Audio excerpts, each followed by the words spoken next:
Welcome to Short and Classes. Dictation will start in 5 seconds.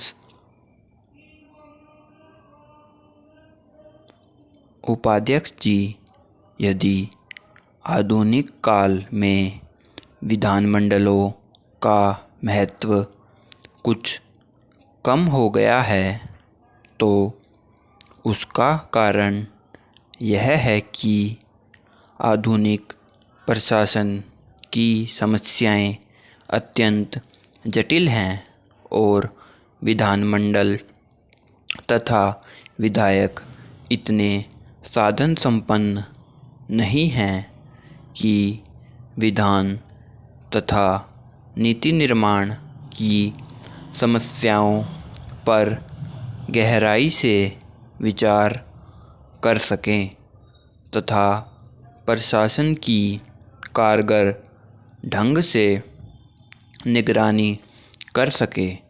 इसलिए यह मांग सर्वथा उचित है कि सचिवालयों की सेवाओं को उपलब्ध कराने की व्यवस्था अनिवार्य रूप से सरकार की ओर से होना चाहिए।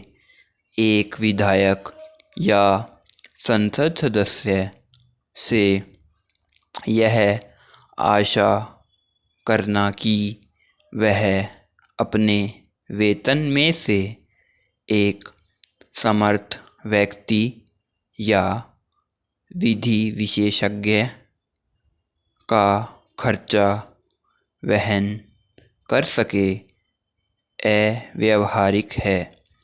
विधान सभाओं और संसद के सचिवालय पर सामूहिक रूप से प्रत्येक सदस्य का अधिकार होना चाहिए, चाहे वह शासक वर्ग का हो या विरोधी दल का। इस सिलसिले में आयोजित गोष्ठी में एक सदस्य ने यह भी सुझाव दिया है कि सदस्य केवल विधेयकों की भूमिका दें और इस ढांचे को भरने का पूरा उत्तरदायित्व सचिवालय ले, मगर सचिवालय पर इतना निर्भर रहना भी कालांतर में निर्वाचित प्रतिनिधियों के अधिकारों को कम करना होगा। दूसरा महत्वपूर्ण प्रश्न एक विधायक और विधानसभा के अध्यक्ष के संबंधों का है। इस दिशा में पिछले कई वर्षों में अनेक गलतफहमियां पैदा हो गई हैं।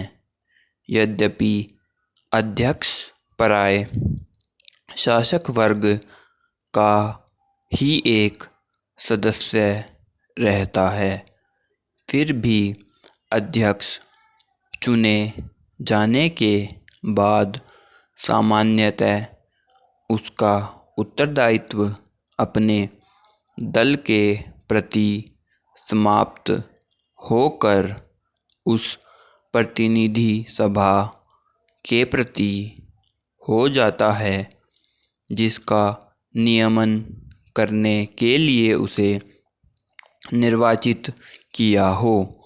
बदलते हुए राजनीतिक नक्शे के साथ साथ यह जरूरी हो गया है कि विधानसभाओं और संसद में विभिन्न दलों की शक्ति में व्यापक परिवर्तन हो जाए।